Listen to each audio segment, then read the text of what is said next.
everybody, welcome back to the channel. Today we're talking with Rett MacPherson, author of the Tori O'Shea Mysteries and several other books. So, Rett, let us know about what inspired you to write Tori. In the first place. Yeah. And I'm gonna do something. Here's my main character. So when you first start writing, you're going to hear this advice over and over and over, and that is write what you know. Well, I wasn't like a forensic anthropologist, and I wasn't a police officer. So for me to write what I know, well, I knew about kind of living in it wasn't a small town like Newcastle is, but I knew what it was like to live in a small community and have a close relationship with parents and children and genealogy and history. So that's what I knew. So I just kind of sat down and started trying to figure out how could I make this work into a book, into a series that would be interesting. So. Okay, so from the beginning, was she going to be like a cozy detective, or was you just had this character and you didn't know what to do with her? No, I wanted to do mysteries. Yeah. So she was, I kept trying. I had read, I don't know if you've read any Josephine Tey. She wrote, I don't know, maybe 10 mystery books back in the 60s. And she'd written this book called Daughter of Time. And it's about this police officer who is laid up in bed. He's had some injury or something. And while he's laid up, he starts researching Richard III and whether or not he really was the monster that history has said that he is. And he sort of solves this historical crime from the hospital bed. And I never forgot that. And I just thought that would be so cool to kind of do like a cold case. But of course, there has to be some stakes for the present day as well. And so that's kind of where I was when I started writing it. I was like, I could do these cold cases, and set it in a small town. And so, yeah. Okay. So why did you pick Newcastle? What were your inspirations for that? So Newcastle does not exist. I literally had a woman, so you and I, one of the people in our writers group, Mark, was at some kind of dinner one night, and I don't know, a mayor or somebody in Jefferson County had told Mark that Newcastle was Kimmswick. And he said, well, I don't think it is. And she said, no, it is. And she argued with him. And he actually texted me from the dinner and said, this woman swears that Newcastle is Kimmswick, and you need to let her know right now which one of us is right. And so I texted him back. I'm like, no, it's not Kimmswick. And she still argued with him. Which I think is really funny. But anyway, so it doesn't exist, but it is sort of an amalgamation of these small sort of German tourist towns that you see kind of all through Missouri. And also my cousin lived in a tiny town in southern Illinois, about 850 people. And I would go and spend a couple of weeks with him every summer. And so that just sort of that lifestyle that he lived in that town just kind of stayed with me. It was very magical for me to get to go because I just didn't have that kind of childhood where I got to go do a lot. So that was really, so it was kind of a combination of those tourist towns, the German tourist towns, and my cousin's hometown that, and so I made up the county and everything because I specifically didn't want to, I guess, step on anybody's toes, I suppose, So you went in this with an idea that it would be a series? I was hoping, yeah, I did. So what happens when you because there are how many published Tori books? 11? 12? There are 11 from St. Martin's, and then there's one through Word Posse, so okay. So 12 altogether. Okay, so by, book 5 or 6, you must be keeping a lot of balls up in the air with maybe subplots that are going on in the main character's life, or things that are happening with her family, or things that are going on in town. So how do you keep those going? So I guess it was around the third book that I kind of got the feeling that this, because my sales weren't going down, which is good. I kept getting higher sales. So unless some major catastrophe happened, I assumed I would keep, at least keep getting a contract for a while. So I was like, I need to get a notebook. and so prior to book 3, I had not done this, but I got like a notebook and I made like a map of the town and where the streets were and what shops were on what street, and did little bios of everybody, because I was going to have to keep everybody's backstories straight, because, and that's really interesting when you write like an additional book in a series, is you need to drop in those backstory things without stopping the action, without overwhelming your reader with what's going on, because you can't always guarantee that the person that's reading book 3 or 4 read book 1 or 2, so it was probably, I guess it was book 3 that I just said, okay, I have to get this straight. And as it is, I still messed up on the sheriff, because I had said that he had never been married, but in book 1 I actually did say that he was divorced. So a reader caught that. Of course that's just it. Somebody out there will catch it, if you don't get it right. So yeah, but so far as like future subplots, those just kind of, when I would finish one book, I would usually leave a couple of threads, and they weren't anything that had to be followed up on, but I could follow up on them if I wanted. So, that's usually what I did. And then I would think, and I took a lot of cues from what was going on in my personal life too, like when Tori has her 3rd child, I was having my 3rd child. So yeah. And also there's an entire book about quilting, and I see there's a quilt on the wall behind you there. So quilts must be something that you like, if not actually make. I assume you make them as well. Yes. Yeah, I do quilt. I started quilting in, I guess, the mid-90s.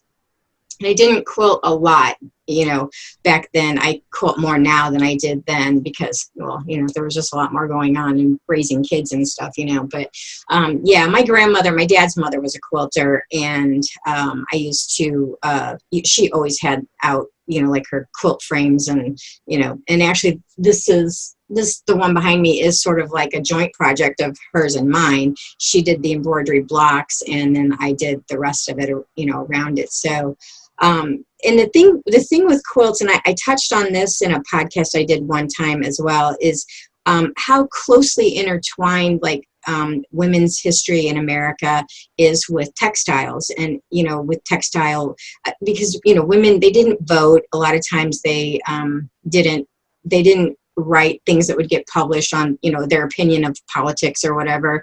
And, with some women, there's no record of them at all. Just they are Mrs. John Smith. I mean, but you can sort of find them in the textiles. You can find them in the embroidery and the knitting and the quilting and the crochet and that kind of thing. So, so that, I don't know, it just felt like it went hand in hand for me. So the more I read about the history of quilts, of course, the more I felt like I had to make one.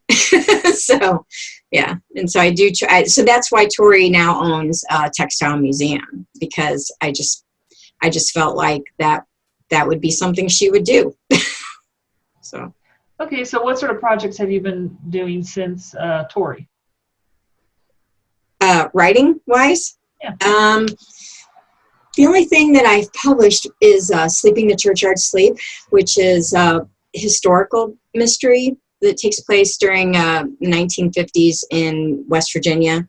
And the inspiration for that, of course, was my mom's childhood, and her great aunts and stuff that she was always surrounded by. And so, yeah, other than that, most of the stuff I've been working on has not been published. I'm actually right now, I'm hoping to start writing a historical mystery that involves an illusionist. So we'll see. You just never know, you never know what's going to work and what's not going to work. And yeah. So the main character in Sleeping the Churchyard Sleep is I mean, not saying it is your mother, but kind of based on your mother because she also had polio, and so Yeah. you used a lot of that.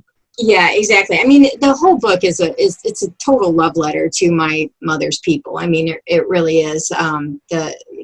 My mom's family was in that little area of Appalachia for, gosh, 150 years, 200 years probably.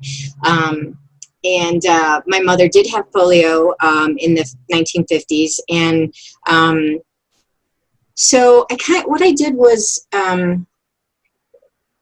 Everything in the book, Olivia's the main character, prior to getting polio is pretty much the same as my mother's life was. But once she got polio, this is sort of my fantasy of what my mom's life would have been like had she had any kind of support group, you know, and so their lives are totally different after that. You know, my mom's life's completely different from Olivia's. But up to that point, her backstory, I guess you could say, is pretty much my mom. So. Okay. And the cover of the book, I believe, was also like a family picture, right? It is. Oh, if I had known we were going to talk, I could have gotten it and had it with me. It is. It's link in the description so people can go straight to the Amazon page. Oh, that'd be great. Yeah, the picture is an actual photograph of my great grandmother and I think all of her sisters except maybe one, and her mom is also and it's taken at the Beach Glen boarding house, which I actually got to see. I guess it was 1986 when we went back to visit. It was still standing. Barely, but it was still standing. You could still see the star at the top, which I thought was really cool. And but my great grandmother and her siblings all worked at the boarding house there, and so yeah, that picture has fascinated me like my entire life. I would just like look at this photograph and just study every little part of it. And I don't know, it just seemed like I just had to put the boarding house in this book, even though it's called something different in the book, you know, but it is that boarding house basically. Okay. Any last words of advice or thoughts on writing and series or historicals or? You know, publishing is really fickle. I mean, you know, an editor or an agent can pass on a book that's a really great book just because it's not what they're looking for. They can also publish things that's not necessarily that great of a book just because that's what's popular. So I always hesitate to give people advice because I never really know if my advice is actually going to help them. But with Sleeping the Churchyard Sleep, the one thing that kept ringing in my head was write the story that only you can write. And I never really understood what that meant until I wrote that book. And then I was like, there are people who could write books similar, but nobody else could write that story, you know, because it's like a uniquely my family thing. Now, I'm not saying that all your fiction has to revolve around your family or your history or anything like that, but it's like your unique qualifications, your unique look at something you're passionate about. You know, those are the things that tend to ring more true, but that still doesn't mean that you're going to get published. So, but maybe you'll have a better time writing it because it's something you're passionate about. Exactly. If it's a story that you really love, like I had somebody just message me just last month and asked me if I was going to write a sequel to Sleeping the Churchyard Sleep. And I told her, you know, I would like to, but I don't know. First of all, I think the story is fine the way it is. I don't really feel like I left anything undone. I don't feel like anything that I need to add to it. But it was such a personal story for me that I enjoyed writing every minute of it, but it was also emotionally draining, you know? So I told her, I said, well, I don't know if I'll ever do a sequel to it. And she said, well, can you write one just for me? Which, you know, is like the ultimate compliment. It really is, you know, I mean, but did I answer that? I don't remember what the question was. some final thoughts. So, Oh yeah, yeah. But yeah, you're right. I mean, like, I enjoy the heck out of Tori. I have so much fun writing Tori. You know, when I was a little younger and was writing her, I would get a little frustrated because I felt like I couldn't ever get anything else published, no matter whatever else I wrote. It never seemed to go anywhere, so I would get a little frustrated and kind of take it out on Tori, and it really wasn't her fault, you know. But I do have, like, the 12th one that I wrote, I had so much fun writing that book. And so you're absolutely right. If you at least are passionate about it and you enjoy it, even if nothing ever comes from it, you have fun while you're doing it. So. All right. Well, thanks for sharing your time with us today. You're And welcome. remember, if you've liked this video, then hit like and subscribe, and also that little bell notification button so you know when I put up more videos. And we'll see you next time. Bye-bye. Thanks for having me.